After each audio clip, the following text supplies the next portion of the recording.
Hello, Exorcist. I'm wearing my swim goggles today because today we are going to be talking about a movie that takes place in the water, at least partially. The movie is 2026, The Plague. It's the first horror movie of 2026 that we went to see, which was yesterday, which was what? January 3rd. So we've already launched into new horror right out of the gate, which is very exciting. I also was trying to wear my goggles as a gag for this podcast, but I broke them. So I can't wear them except for if I attach them to my face. The movie takes place at a water polo camp in Canada, maybe? Maybe in Canada, maybe in Abu Dhabi. Because It's this hard to is what you say. wear when you water polo. No, it's not. He's being sarcastic. In fact, those kids wearing goggles at all, or are they just wearing? They were wearing They're little wearing swim they were goggles. wearing I think they were wearing those little tight swim goggles with the head is it Yeah. headgear? Some kind of headgear? Yeah, it was almost like a helmet, like a swim cap with but Padded maybe something they could headgear? hear through, I guess. But Yeah. yeah, it was interesting. We don't know anything about water Zero. polo, so if there's Nothing. any listeners out there that know anything about water polo, please let us know because yeah. But Flavor Flav loves his water polo. Yes, His it's true. women's water polo. We So love the flavor. we love the flavor. We love support women's sports. Yeah. If you have no idea what the F we're talking about right now, Flavor Flav and the Paris Olympics completely sponsored the United States water polo team so that they could go to the Olympics. Yes. And then he showed up for every single Hype one of their man, matches, hype hyped them up. extraordinaire. It was awesome. Yeah. It was awesome. Yeah, so Happy New Year, first episode. This is so Hey, exciting. I know. You got my husband, I got Ryan 2026. back. I can't Woo! believe we're here. Yes, we are barely 2026. here. Speaking of water, the last time I podcasted at the end of the year was year-end countdown, and I told everybody that we were going off on a cruise, going on Yeah. vacation, We did that. and Yeah. we did that Did it. and got very sick. I got a little sick, but I recovered pretty quickly. Ryan got extremely Very ill. sick. Very sick. Did not get off. He basically stayed in the room for the entire 8-night cruise, 9 days, and he's still not feeling so well. So we're still, actually, I'm not 100% either, but I'm better. I don't know. We're getting there. Yeah. So that's why it took me so long to start podcasting because we have not been so well. Yeah. The super flu is really, it's super power flu. So here we are doing our best. But I talked him into doing this. So, Ryan, it's interesting because my initial indication is to be like, let's tell the audience what the plague is about. I mentioned a little bit about some of my goals for this podcast at the end of last podcast of wanting to grow it a little bit, just so I can eventually start a little, not Patreon, but like a little booster type of program just to help pay for some of the expenses around it. And your idea was to make this more niche mental health focused versus more film focused. And I am not a film expert. I'm not a film critic. I love movies, but it is not my expertise. And so with that being said, I guess in the spirit of staying in my lane, I guess I probably won't just launch into film stats or what this movie is about and just kind of go with, we'll just dive into what we thought was interesting about it. How's that sound? Well, one thing I thought that was interesting about it was filmed, the setting was circa 2003, and that's why I styled my hair like I'm in a boy band in honor of that era. 2003. What do you remember about 2003? I think that's how you style your hair every day. No, not like this. I mean, maybe I love 2003 so much. I mean, and I never left it. I mean, I like your hair, but to me, it looks like it always does. Oh, but well, that. that's okay. It looks great. I mean, it looks fabulous. It looks Yeah. sexy. You're very hot, man. Bye. Bye, bye, bye. Well, I wore my 9 Inch Nails t-shirt because they started in the 90s and they were roaring through the 2003. So, no, it says, now doesn't that make you feel better? It's from the concert that we went to. And I'm going back to see 9 Inch Nails again here in New Orleans. So I'm excited about that. Okay, this is one of the reasons why I love the plague so much. This is why I love the plague. We had the plague on the cruise ship. We did. So We had our own type of plague. So So this is on theme. we experienced it, and then we watched. The theme is theme in here. immediately the setting of the movie was so nostalgic, and I freaking loved it. They had these little boys, they're in the soccer room, and they had "Shake It Like a Salt Shaker" by the fucking Yin Yang Twins playing on the boombox, and I was like, "Shake it like a salt shaker." That was, like, such a spring break 2003 song, and I was like, "Hell yes." I loved it.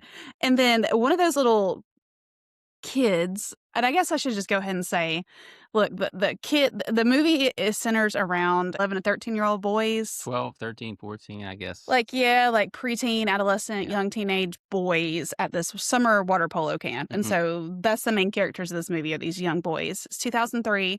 One of the boys has their hair bleach blonde, and that was the style for, my friends. Somebody knew somebody. The boys like had their all hair bleach blonde in 2003. I will say, I in 2003 was 15. Damn. So I was a wee bit older than what these boys were in this movie, but so freaking close that it's all the same. So the style, the music they were playing, one of these little boys in the background kept going, "Yeah." They were all acting like Oh my typical god. It 12-year-old boys. was a 2000s rapper. What? Lil John. Lil Jon. Lil Jon. Yes. And man, that was my jam. That shout out to all my high school girlfriends and friends. We used to go party in Panama City Beach back in the early 2000s. Yes, this was my scene. So I absolutely loved the setting. It was so early 2000s. And the music. There was the music, not only just the music, but the score in this movie. They used music to create a lot of dread, a lot of tension, a lot of atmosphere. Not even just like the pop culture music, but just like a couple of the dance scenes where they were playing like that techno, like electronic Yeah. music. Now, I don't remember that song, but that song was cool as It was shit. bad. Yeah. I will now put that on my playlist That song was awesome. I'm gonna have to go find that song and too. dance like the kid. But I remember like early 2000s, a la Sandstorm. Yes, Uh, Titanium. Yeah, so these like 2000s like electronic dance music type of songs. So that they had some of that in there. Absolutely loved it. You know what we should do? We should put on one of those songs We should put on the song and that dance. so I'm gonna try to look it up. I think this might be it. Yeah, that's it. Let's do a dance.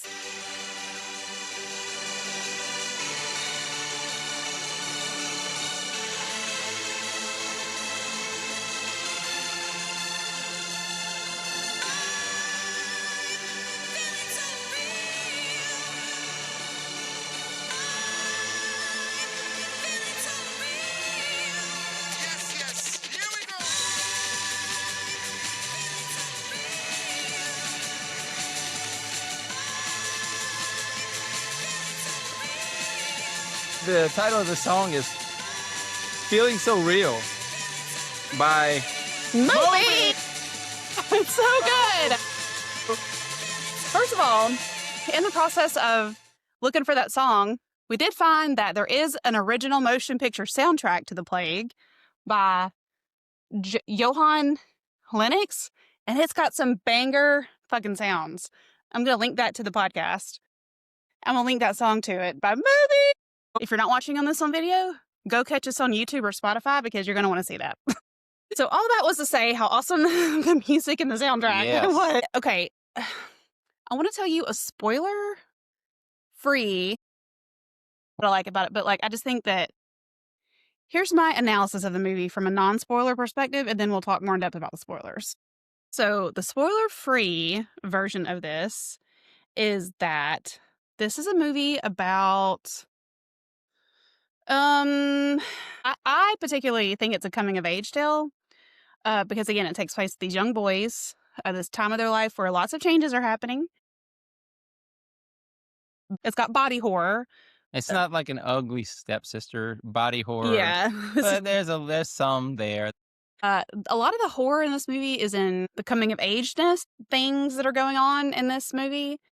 So again, like the score, the dread, the atmosphere, the way they use the camera shots, the way they use the music, and like slow burn effect is a lot of where the horror lives in this movie. And if you're a fan of like psychological thrillers, psychological movies, This is that type of movie. So, all right, time to stop this if you don't want anything spoiled or if you don't want any hints, because here comes the next piece. The plague is not what you think it's going to be.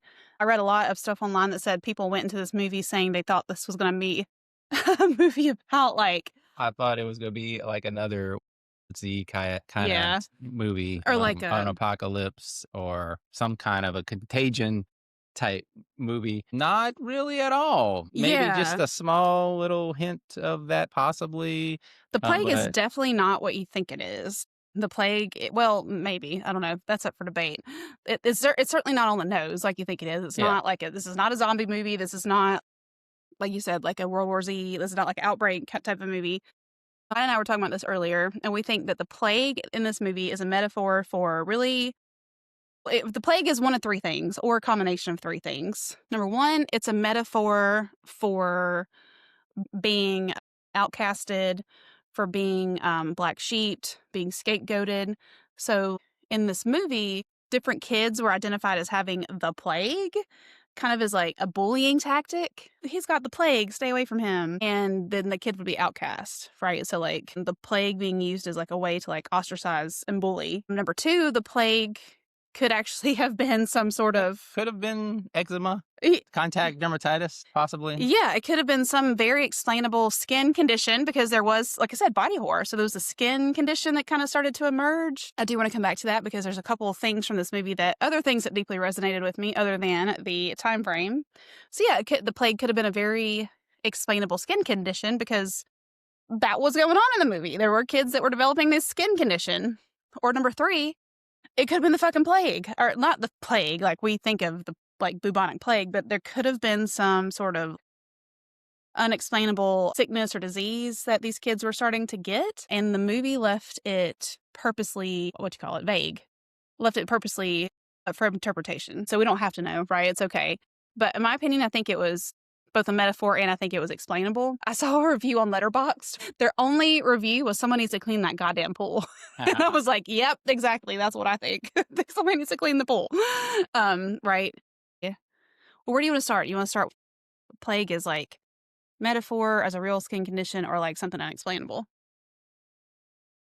The plague is a metaphor, because I think that's what it is. Okay. I think even though you can actually see physical symptoms of these kids of possibly having some kinda contagion, I think that is some kind of a symbol for a social plague.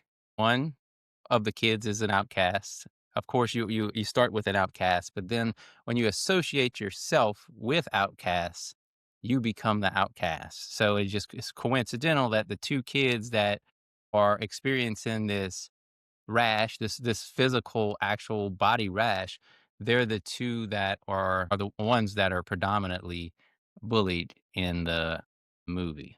Yeah, and I definitely want to talk about Eli. So Eli is one of the main characters. We meet Eli at the beginning of the movie. We immediately realize that there's something different about Eli. He's the only kid wearing a shirt in the pool. The kids start to said, oh, ooh, if Eli even comes close to you and touches you, don't, you got to go wash yourself, right? Because Eli's got the plague. Just these really mean bullying tactics to this poor kid. So Ben is the other main character who joins the summer camp of these kids that have already been there, it seems like. And Ben is, you can tell he's a really nice kid. We can see that he's a really sensitive kid. Maybe you tell me, and this is where I wanted you to do this podcast with me because Yeah. you have perspective on a an adolescent boy, a preteen boy that I don't have. Because these boys are what, they're 11. What do we say? They're 11 to 13 or 12. So like, 11 to 13. yeah. And for me, it's interesting because boys hit, everybody goes through puberty at different Mm. ages, kind of hits different stages. And so you've got an interesting range with these boys of kind of immature, like physically and emotionally and psychologically. And then some of them are starting to like develop more and be like more sexual. Even they're physically changing more. Their Yeah. voice is a little bit. So you got like a little bit of a range within those couple years of boys. Yeah, those of you with kids and you go to watch this movie, and of course, we're saying these kids are anywhere between the ages of 11 and 13. I don't know what your kids are saying at home, but when kids go to camp, they start saying some shit. And that's true as a boy, growing up as a young teenager, almost teenager. Yeah, that kinda language, does it does happen, it does exist, and kids learn from kids. That's one of the things I asked Ryan in the theater. I was like, "Ryan, did you talk to your friends like this as a boy?" And I think the answer was no for Ryan, Yeah, but he knew other boys that talk like that. So I think in this story, Ryan was probably more of the Ben, oh, yeah, I would say yeah. the sweet kid, but he knew some of the kids who, and I wasn't, I was hanging around with boys when I was that age, and but of course, like I don't hear their what they quote locker room talk or Yeah, whatever. it's locker room banter. Locker room. That's what it is, just locker room I banter. mean, there is a scene, and this is another thing I want to talk about. So yeah, let me just give y'all the boys are talking about what was it? Just like funny scenarios, I but don't just know, like it was just would stupid. would you rather orgasm every time you hear All Star by Smash Mouth, or would you rather would you would have or the other option was you would have to hear the song All Star every time you orgasm, but you could orgasm as much as you want. Okay, yeah. So they would sit around talking about shit like this, and like they would ask, like, okay, well, would you have to listen to the whole song, or like, you And then know, one kid's like, "Fuck Smash Mouth." yeah. Gives So, a shit. what would you rather do? Which one do you rather? When I think of the song, I think of Shrek, which was also around 2003. Yeah. Um, neat and like, I don't even want that song near me. Okay. Yeah, so Well, which one? I choose neither. You can't choose neither. I don't know, flip a coin. I'll do the political dip and twirl, and Oh my God, next question, you please. suck. Oh my God. I feel like a bing, bing, bing. It'd be like a hype anthem every time you had an orgasm. No, that'd be No, funny. oh, no. Then you just be walking, like, around like Shrek, you know? But then you can't have an orgasm every time you hear it because then you might just be in public and just be like, Wow. and so Yeah. it'd almost have to be the other one. You would have to hear All Star every time you orgasm. Hmm, okay, that's a lot to digest. Yeah, okay. Anyways, boys are talking about that. And then there's a scene where, speaking of orgasming, there's a scene where like the boys are just like all laying in bed in their bunks at night. And they're just like talking dirty about kind of to each other, I Yeah, guess, in their bunks. And like they're all passing around this bottle of lotion, jacking off. And they pass the bottle to Ben, the sweet little kid. And they're like, "Here, get some lube, man, and tell us about your girl." And he's like, "Yeah, I'm imagining her in the shower. in the shower." You can tell he's just making it Oh, he's up. just making He's yeah, just making it up. And these little pervs are like yeah, way ahead of him sexually or whatever. And then all the kids are like, "I just came." Ugh. yeah. Did you do that with your? No, that was not You wouldn't admit it that anyway, was right now. no, but I'm serious, like, I've never done that. I used to go to friends' houses, and we used to play Nintendo, Super Nintendo, Nintendo 60. That was what I remember. We would play basketball, we would ride bikes, we would just go we would kinda just, do normal kid stuff.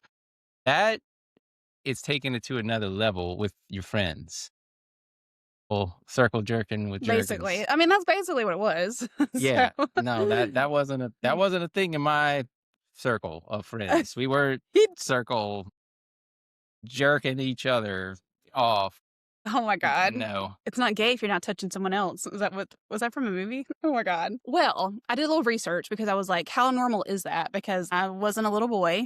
And I also grew up in I grew up in a super hyper sexualized household. And you grew up in a very conservative Okay. sphere. So like Yeah. I was like, I don't know how normal this might be. Apparently, well, first of all, I know from being a therapist, just from human growth and development, self body exploration, touching your own genitals, self pleasure starts at like 4 or 5 years old, very young. It's very normal for kids to like explore their own bodies and like explore pleasure. Like it's perfectly naturally, perfectly normal. As far as like boys to like masturbate to completion, that's more like that's more like that age is where Mhm. that starts, I guess. Cause I Yeah. guess you start produce I'm looking at you like Oh, so when you start producing yeah. sperm. Yeah, and I don't think it is so I don't think that was actually terribly abnormal. Now, how normal it is to do it with your friends, I think that mileage varies. As much as I'm like, there's a big part of me that's like, ew. 'Cause it's just like little boys, like, Yeah. I don't have any siblings, like, just like little boy kids kinda gross me out. Me and Ron were like, "This is reason number No 5046." offense to those parents out there at all. I totally respect the parenting and just being a parental figure, being a guardian, or anything of the sort to be there for our youth. But Yes, thank you to, yeah, everyone raising the next generation, yeah, somebody's gotta do it. but no fucking No thanks. fucking thanks, especially after seeing this movie, I'm like, my ovaries just blew into dust. Yes. Oh Um, my gosh. yeah, absolutely not. But, yeah, so a big part of me is like, I don't know how normal that is, but having a really hard time getting this out.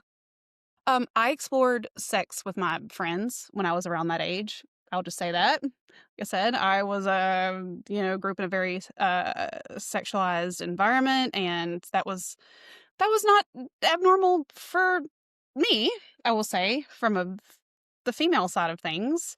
And also, why wouldn't you with, like, people that you trust to explore these narratives and things?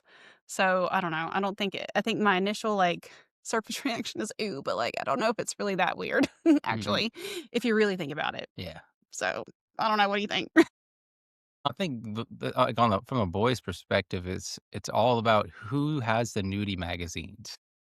Well, yeah, So I mean, that's true 'cause I guess from that perspective, whoever that wasn't uncommon to look at nudie magazines with your friends yeah, at all. Yeah. yeah, So yeah. You're exploring sexuality together, basically. Yeah, whether that's and in this case in the movie, they weren't actually together, like, they weren't touching each other, right? And then, like what you're saying, like the magazines. yeah. Now, I will say all of these narratives in this movie were super fucking socially constructed narratives about treating and touching women, all that was learned behavior business, which I think is probably another reason why I'm grossed out. I'm like, "These boys" and that's how I know Ryan and I've had conversations about that in the past. What is the right way to teach kids about sexuality? Because they're gonna learn that's exactly how I think in reality, kids do learn is from each other like that. Yeah. What is the right way to teach a kid anything? Like Yeah. anything? Are you trying really hard to change the subject? No. Okay. I'm just thinking like as a parent. Because I mean, even though you're teaching them, you're trying a lot of people have kids because they wanna impart themselves on someone else to Yeah. carry the next generation and thereafter and thereafter, but you're not the only one teaching that kid, Yeah, There's a lot exactly. of sources out there that are sprinkling whatever they have in that kid's mind, and Yeah. yeah, it's, a lot of chefs in the Yeah. kitchen. I love that analogy. I know Ryan and I have talked about this in the context of, well, especially right now in 2026. There's a lot of discourse that's been going on for a long time. And again, we don't have kids. It's like I don't even feel like I have the right to be commenting on this, but I do feel like I do have a big investment on what our future is going to look like. So I do feel like I do kind of care about it. Is there's a lot of discussion going on around, what should be taught in schools, what should be left to the parents to teach. There's a lot of people who feel like sex education shouldn't be taught in schools. Like, oh, the parents want to be the ones to teach their kids about gender and sexuality, and you shouldn't be indoctrinating them in schools. But I think that is putting your head in the sand. Exactly what you said, Ryan. I mean, there's so many chefs in the kitchen. And like, I think in reality, kids don't learn from any one source, and it's primarily from their peers. Mhm. And if their peers are teaching them, this is how you treat women, this is how you have sex, like, that's what they're going to learn. Mm, And, yeah, um, and it can be a yes and okay great and here's lots of other perspectives from your parents, from your teachers, from from textbooks, whatever it may be. yeah. So why not give them the full if I had a kid, I wouldn't want them learning from their fucking 11-year-old peer, Oh, no, because that 11-year-old learned it from somewhere, from but a porno movie or from, I don't know. yeah, I know. You're right, at the same time, we know people that raise kids, that have kids, and they are probably not the best because just like all kids are not, sunshine and rainbows, all parents are not all sunshine and rainbows. So who's the best source to raise the kids, teach the kids, Yeah. nurture the kids? Sometimes it's just not the parents. Yeah. So there you go. Yeah. Well, think about this. camp counselor in this movie. So another main movie character in this movie was this camp counselor, who I think was like really the only adult in this movie, who's trying his best to straighten out these little assholes. Yeah. And he's doing as good as he can, but he clearly, like, these kids have not had much discipline. No. A handful of these kids have Yeah. not had much discipline or had not developed much empathy, Yeah. up until this camp instructor is trying to teach them empathy. It's like, how would you feel if someone was shaming you or putting you in this Mm-hmm. position? And I don't know, man. I feel like that's a hard thing to impart on probably a 13-year-old if they're just not learning that at home. Or so, yeah. Mad respect to all the teachers and coaches and caretakers out there, because boy howdy, yeah, if it's not starting at home, then you got an uphill battle, it seems. Yeah. So, yeah, I was just super fascinated by this like coming of age sexual like part, like maturity part of this movie, because this wasn't all boy. It seems like this camp in the movie was separated into like boys and girls. The boys were doing water polo, the girls were doing synchronized swimming. The girls in this movie looked so much older than the boys, but I know that they were the same age because when I was 13 years old, I basically looked the same from here up as I've looked since I was 13 years old. Girls just generally mature so much faster than boys. And so you've got this rail thin, pipsqueaky looking boy, and then you got girls that look like me, but they're the same age. Eli, poor thing, gets a boner in front of all his friends. He got very shamed by everyone else about that. Yeah. I've been growing up since I was 10, and I'm still growing up. Yeah. 35 years later. Yes, please never. Still growing up. I think to some extent we should all stay. No one needs to grow up. But Ben is kind of like that innocent kid who's coming in. He wants to fit in with the bullies, but he can tell he's kind of innocent. He's kind of making up this sex shit as he goes. Mm-hmm. He's a vegetarian. He's just a really sweet, sensitive kid. Yeah. And he's like pretending to be a jerk so he can fit in with the bullies. Oh, yeah. But you can tell he likes Eli.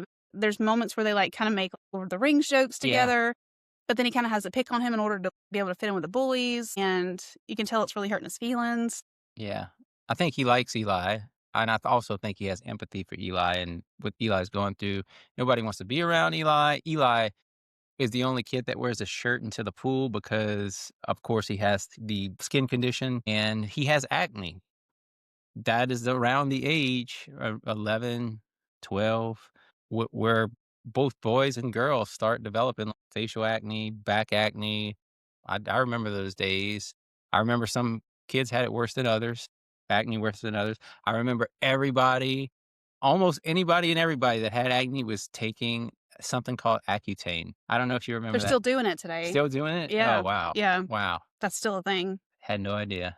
Damn. I thought at some point they discovered something was kind of harmful. Yeah, it is. I have some insider information. But I guess when you're that age, I didn't have really bad acne, but if I did, like, maybe I would have taken that, and who cares about the side effects or the consequences long term? You're just trying to get rid of the acne. What was the stuff that they used to sell on like infomercials? Proactive. I used that. Dude, I did. Everybody had Proactive. I had Proactive. My mom was using Proactive. It for worked a while. for me. It worked. Yeah. Like, it cleaned me right up. Yeah. Shout out if you use Proactive at some point in the teens. I had acne just a little bit in high school, but I had it more actually after high school. Yeah. Right before we met, or kind of when we met, I used to have it like here, and it was just like impossible to get rid of. And when we went on our like maybe third date or something like that, it was maybe third or fourth date, I was telling her how I just can't get rid of this and that, and I was like telling her how the only thing in the past that had worked for me was Proactive, and she bought me a whole box of like the set, the face scrub, the lotion, the cleanser, all that, and it worked. It went away. You haven't had acne since. I used the entire set, and that was it. I used it that one time, and I never had to buy it again. So it cleared me right up. Yeah, that's true. Yeah, shout out Proactive. I gotta say, one of the body horror moments in this movie is you get a really close shot of a pimple being popped. I'm like, yeah, that's not horror. Get it? It's fun. That's so much fun. Yeah, there's 2 types of people in this world. There's pimple poppers and there's not pimple poppers. Yeah, I'm not one. Is She is all about popping pimples. She's all about, like, looking at cow hooves being cleaned. it if y'all Uh, have not seen videos of cows' hooves being trimmed, I highly recommend it. It's the greatest thing. it is something to see for everybody. Everybody, I think it's a something, it's a must see. But then you either gonna continue along that journey, or you're just gonna be like, "I'm good. Okay. I'm good," and she kinda If alerts y'all me if there's a really good one. if y'all are watching this and you don't know what the fuck I'm talking about, like, hoof trimming, please let me know, and I will send you a really amazing they're so addictive. But no, and I've shared this with Ryan before. There's a reason why so much of the there's, like, all these YouTube videos that exist for pimple popping, these TV shows that exist for pimple popping and cyst popping. It has the same it activates the same core of our brain that having orgasms does. It's a sense of release. Like, when the pimple comes out or, like, the cyst pops out or the hoof juice comes out, it's literally the same. I'm, like, getting the sense I'm like, Comparing it to eating a slice of cake, because I know you love cake, and there's a pleasure sensation that happens. So you're gonna tell me that, it's like like, it's a very acute. cake It's a is the very same as looking at No, abscess, like, abscesses are better. It's a very acute. The brain chemistry is fire like, zoop, the same, like, thing that happens in your brain when you have an orgasm. because I can't eat if you show me an abscess video, appetite goes away, no cake. I don't know, but that is a true fun fact. So, sorry if I've ruined everyone's orgasms by equating pimple popping um, to orgasms. Anyways, so, yes, adolescence. Ooh, that sucks. So you're So, telling the kids acne. to use their Jergens on No! cow hoof videos. No! You get double the pleasure. Just because A plus B equals C does not mean that A plus C equals 2x. no, no, no, no, no.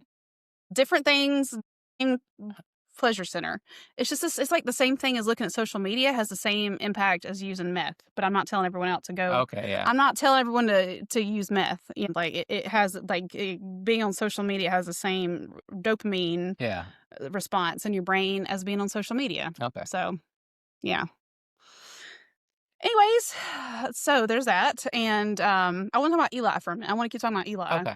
because Eli not only has this rash, he's wearing the shirt, but once Ben starts trying to befriend Eli, because he feels bad for him, the more Eli talks, the more it's abundantly clear that Eli is autistic. But he is hilarious. He's on the spectrum. He is, yes, he's on the spectrum. He is on the spectrum, He's very and humorous. I've had conversations with many of you audience members out there about this before. That I think we have made a lot of progress in the year 2026, understanding neurodivergence and autism. Because back in our day in school, they just sort of put anybody that had a learning disability or was a little bit or Weird. socially Yeah. awkward, they just kind of like grouped everybody together in like special education. Yep. They put them in separate classrooms. There was a terrible label called the R word that we don't use anymore. That's a derogatory term.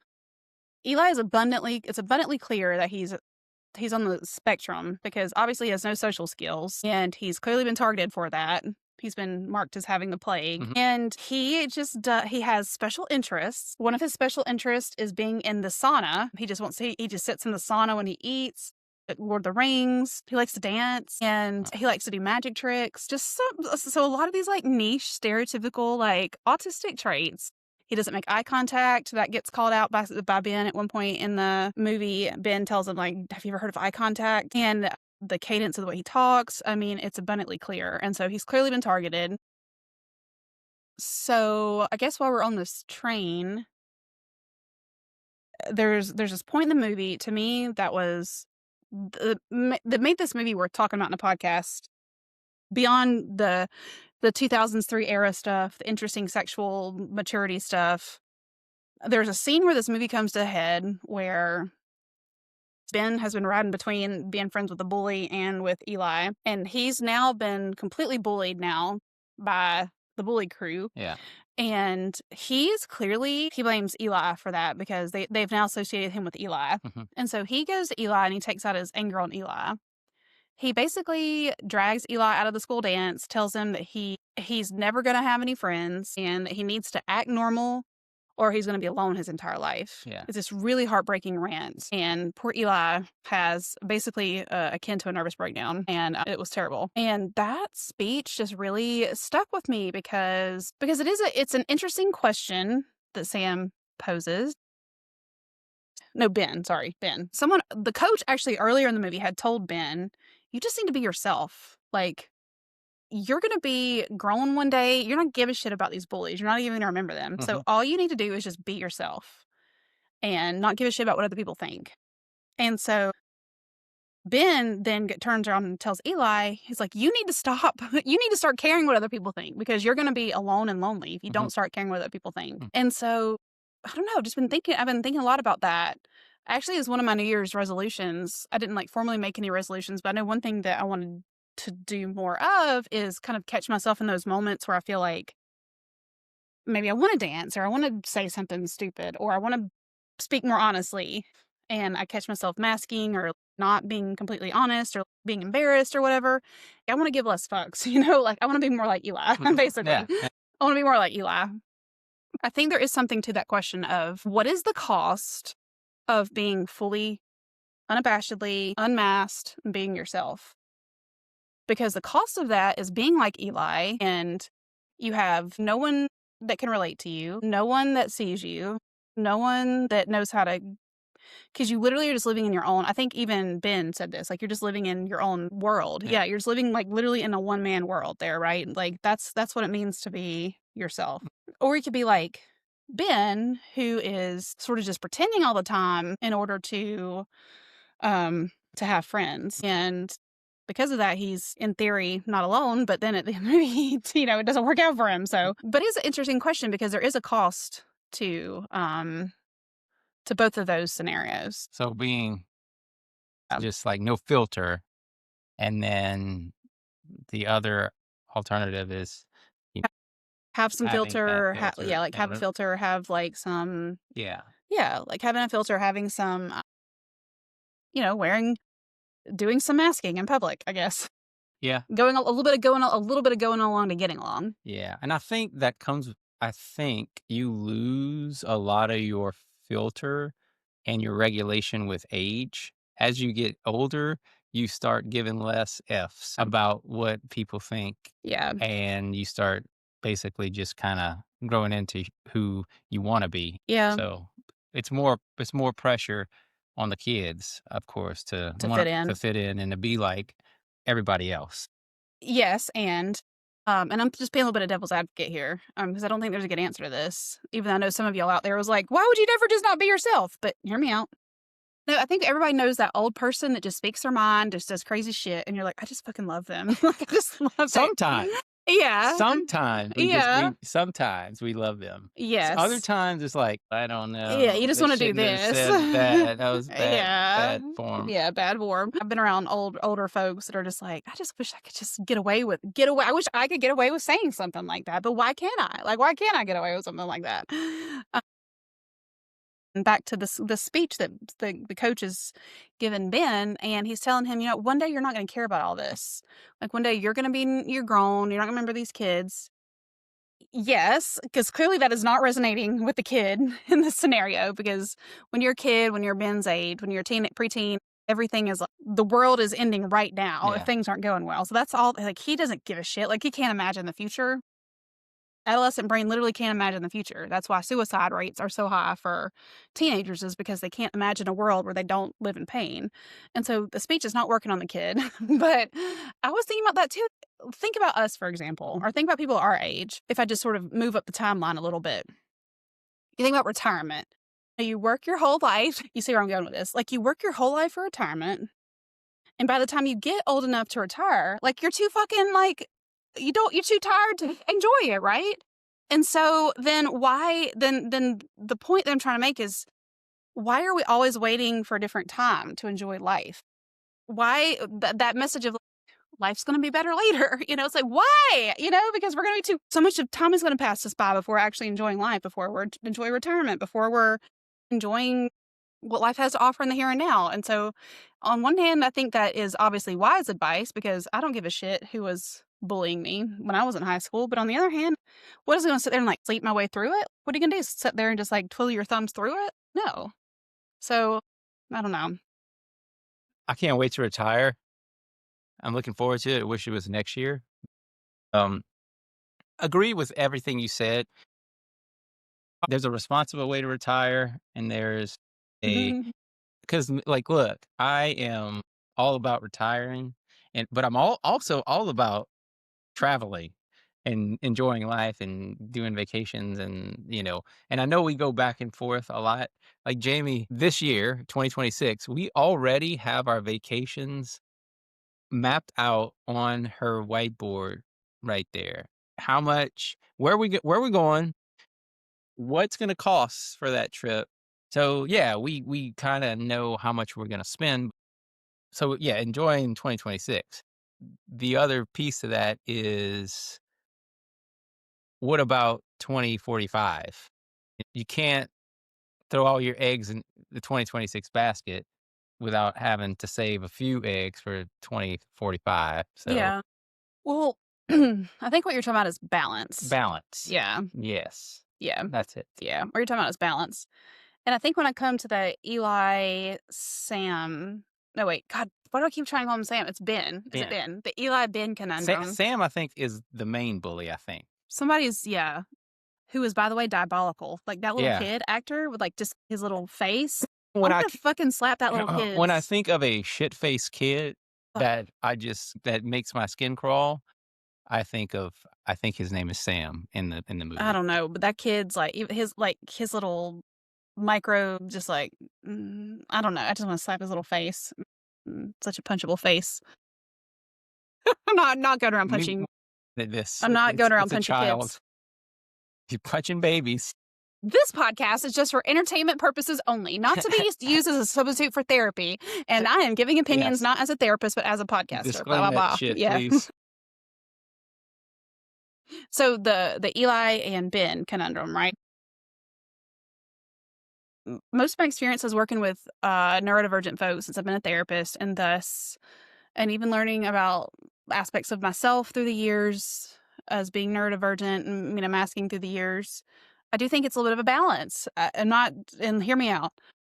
Masking, right? So, like, when I learned about masking and what that means, basically what masking means is social skills. It is learning how to put on, it's like you go to certain environments and you put on a certain mask, right? Like I'm gonna wear a certain mask when I go visit a corporate setting. I don't go do corporate shit anymore, but if I did, I would.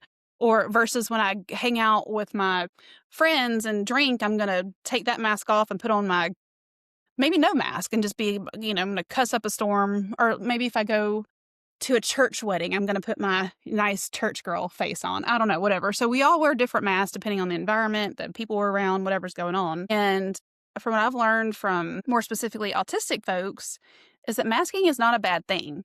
It can be life-saving. It can help them relate to other people. It can help them get along in places to where they won't be targeted. For example, like Eli, maybe a little bit of masking. We really don't know much about his character in the movie. But the problem with masking is if it becomes permanent. Like if you can't, just to keep using this mask analogy, when you can't peel the mask off or the mask feels like it's been put on you without consent, that's when masking becomes a problem. Or if you're wearing it all the time, like masks become heavy, right? And so you wear a mask, it should be consensual, it should be a choice that you've made. And that's where a lot of autistic folks that I have worked with feels like society has forced masks on them, and that's where it becomes a problem. And so masking is not inherently a bad thing because it can help you sort of go along to get along to some extent. Now, from Ben's perspective, his whole just like faking it till you're making it, yeah, that's another way of putting it. And it didn't work for him either. Neither Eli or Ben's way of doing things Mhm. worked for them in this movie, to be completely honest, because he was going so against his own values in this movie by being a bully. You could tell he was uncomfortable with that. That doesn't work either. He was wearing a mask that he was not comfortable wearing, and that was very apparent. And so I do think it's a balance of learning some social skills, but not feeling like you have to fake it or force it. And because no one needs to be alone in this world. Mm. We're not designed to be alone. So that's what I got. That's good. Anything else with Eli? I was trying to cover everything under the metaphor umbrella, which was, like, the major umbrella for this movie. Yeah, I think you got it all. The plague as a actual plague, like some sort of, like, disease that was being passed around. The one thing I'll have to say about that is the fact that Ben did touch Eli and was the only person who got this plague is an interesting piece of evidence. And there was also this moment in the movie where Eli looks at Ben and says, "I think there's something really wrong with me. I think there's something actually wrong with Yeah. me." And some things do go really wrong in the movies. So, like, but I think that was due to definitely some pre-existing mental health concerns going on with these kiddos. Eli obviously being bullied relentlessly. Ben came from a home where his mother was not loving and caring. That became abundantly clear. He said something to his coach at one point and said, I wish my mom would act like a human." So, yeah. So who knows? That is one perspective on the plague as being an actual plague. Mhm. Yeah. I don't know this, didn't read up on it, but I'm more on the camp that thinks that it was a just a f they show you the physical manifestation of symptoms on these kids just to get their point across about being outcast and outcast by association. But yeah, you're right. The only kid that touched Eli was Ben, and Ben, sure enough, he develops a rash himself, and his rash is it drives him nuts. It drives him bananas. He's always taking a shower, scrubbing himself, picking at sores, and it gets worse and worse and worse. But as his plague gets worse and his rash gets more ferocious and vicious and starts to overtake his body, so does the bullying. The kids become more and more aggressive towards him. The scene where when he's in bed and everybody's going to sleep, with some of the kids pin him down in the sheets and just cause like a awful traumatic experience for him. I put cockroaches on him. Yeah, they throw cockroaches in the bed. So yeah, it's just for him as the actual plague gets worse, him being an outcast and a target for bullying, it gets worse. Well, let's talk about that as, like, part of camp number 3, which is, like, an explainable, like, skin condition, Yeah. right? And so this is where I wanna insert a little bit of personal experience. I know I've told Ryan this before, and I don't think I can ever explain this to a point where anybody can understand it, but when I worked offshore, there was a period where my skin looked like these kids did in the plague. I was having these breakouts of these rashes. It was mostly on my wrist area, my hands, and then it started crawling up my arms. It started around my ankles, and it would go up my legs into my calves. It would kind of happen around my neck, and it was to the point where I would scratch. I would literally it was disgusting. I would pull my skin off. I would have to wear long sleeves, and I was working in the Middle East at the time, and it was 120 degrees. I have to wrap it with cotton. I would have to layers and layers of cortisol creams, prescription creams. I was taking steroids. And the doctors didn't know what it was. The best guess that they had was that it was contact dermatitis, basically meaning that I was coming into contact with something in my environment that I was allergic to. And it would make sense too, because most of it would start around my wrist, my neck, and my ankles. And that was I was mostly covered up with coveralls working offshore, but that was the most exposed areas. And even though I would shower after work, I wouldn't touch anything. It was on my face at one point. It was these horrible rashes. And it was so I spent so many sleepless nights where I couldn't sleep. And so there was this scene where the kid was in the shower, just look, he was scratch. He may have been washing, but Yeah, he's scratching I himself. would literally, I was a walking body horror for a year, scratching my skin off to the point where I couldn't work offshore anymore. And that's what ended my offshore job. They transferred me from working offshore to working in the maintenance shop because the doctor was like, you just have to remove yourself from the environment. And basically, I got medically transferred from working offshore, and it went away. Now, there were times, I don't know if you remember when I I was working in the remember. I refineries, remember. it would actually pop back up on my Yeah, wrists, and I've got some and cream your ankles. ankles. Yeah. Yeah, again, those kind of exposed areas. And luckily, it hasn't happened since I haven't worked in the Yeah. refineries, but I have had something very similar. And so I could certainly imagine a world where kids getting in pools every single day where there's pool chemicals, chlorine, and being exposed to that, having contact Yeah. dermatitis, if that's what it was. There was also a theory about my skin that was an autoimmune response, which guess what autoimmune responses are exacerbated by? Mm. Stress. So like you said, like worse these kids were being bullied and the more they were being ostracized, it's like it was a Chain reaction. yeah, it was Oh. like a chain reaction. It was positive correlation. Oh, huh. It's a positive correlation between the stress and the plague symptoms. So yeah, I mean, an autoimmune response, even those are some personally lived experiences of those symptoms in the movie, what I could very much relate to, and I was having some fucking flashbacks, dude. Watching that movie, it's fucking miserable. That was a miserable, miserable time in my life. That's for sure. Sorry you had to go through that. That's okay. I did have some skin tests done, and I'm allergic to fragrance. And so, lucky for Ryan, when he met me, we started living and cohabitating together. Everything gets washed in unscented, unscented detergent, and Unscented. we use Everything. unscented body wash, unscented shampoo. So that is something that also helps very much. I don't Yeah. wear perfumes. Sometimes I do, but everything in our house is unscented. So nothing exciting Yeah. happening Our here. house does not smell like anything Yep. at all. It's very neutral. Yep, so that's why we Very have to neutral. keep it clean because there is no candles or Yeah. scents in here. Anything else, honey? Don't go in there expecting it to be a horror movie. Uh, Partner here, Jamie, was like, "Hey, you wanna go to the movies and see The Plague?" And immediately, the first thing that I think of, horror movie, and she even said, "I think it's a horror movie." Then I looked it up, and it says, could be classified as horror, but more like a suspense thriller. I don't even know if I would consider it maybe a suspense thriller. It's more like a drama, like a very intense drama, and of course, the overarching theme is being bullied. That's what you wanna if you're gonna see the movie, that's what you expect is It's a movie about bullying for yeah, sure. I think it's horror.